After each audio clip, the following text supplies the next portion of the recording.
The United States of America is hotter now than...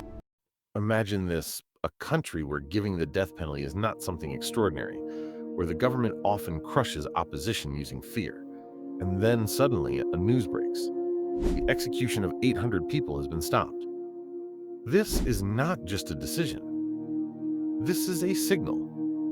The real question is not that the executions were stopped. The real question is, how did executions stop in a country like Iran?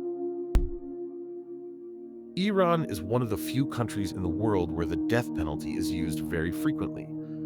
For the government, stability is the highest priority. And when people come out on the streets for inflation, unemployment, or freedom, the response is often strict action. In the past few years, protests in Iran have increased, and history shows whenever pressure rises, punishments become harsher. Why were the executions planned? According to reports, after these protests, around 800 people were being prepared for execution. They were accused of treason, threats to national security, and other serious charges. Under Iran's law, the death penalty is an option in such cases. The government's message is clear.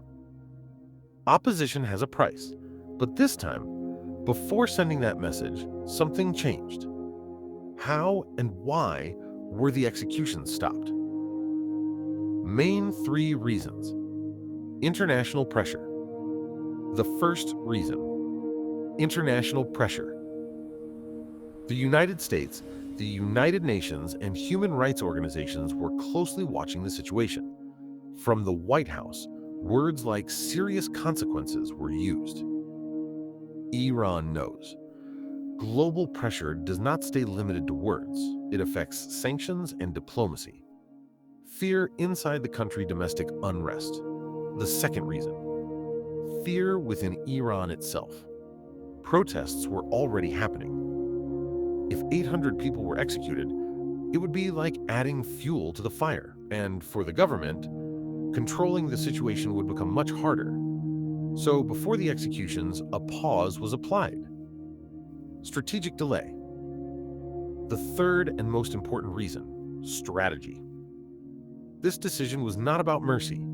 It was about buying time. Reducing pressure, shifting media attention, and calming the situation a little. That's why this is not called the end of executions, but a pause in executions. What happened after the execution of 800 people was stopped?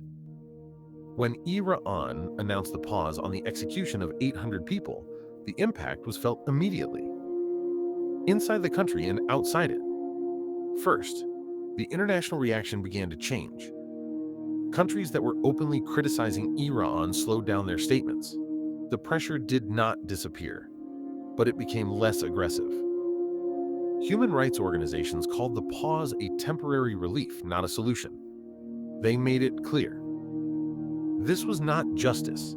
This was only a delay.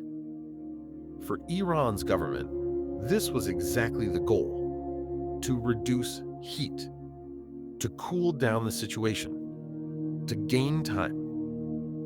Inside the country, the atmosphere also shifted. Many families of the accused felt a sense of relief. For them, this pause meant hope. Hope that maybe their loved ones would be spared. But at the same time, fear did not go away. People in Iran know the system well. They know that a pause does not always mean freedom. Protests did not fully stop. They became quieter, more cautious. People waited. They watched closely. Because in Iran, every silence has a meaning. The government used this pause to regain control. Security forces remained active. Arrests continued quietly. Media restrictions stayed in place. Nothing really changed on the ground, except the timing. Internationally, Iran tried to reshape its image. Official statements spoke about legal reviews and due process. This helped Iran in diplomatic talks. Some countries saw this as a sign of flexibility. Others saw it as a tactical move. but no one fully trusted it. History played an important role here.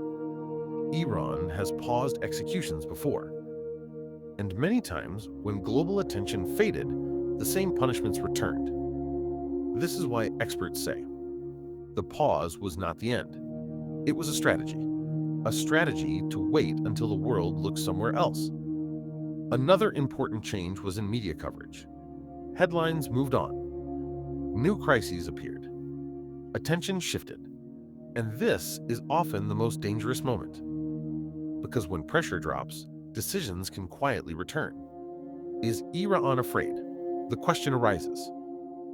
Is Iran afraid? The truth is, Iran is not weak, but it also knows that if pressure crosses a limit, the damage can be serious.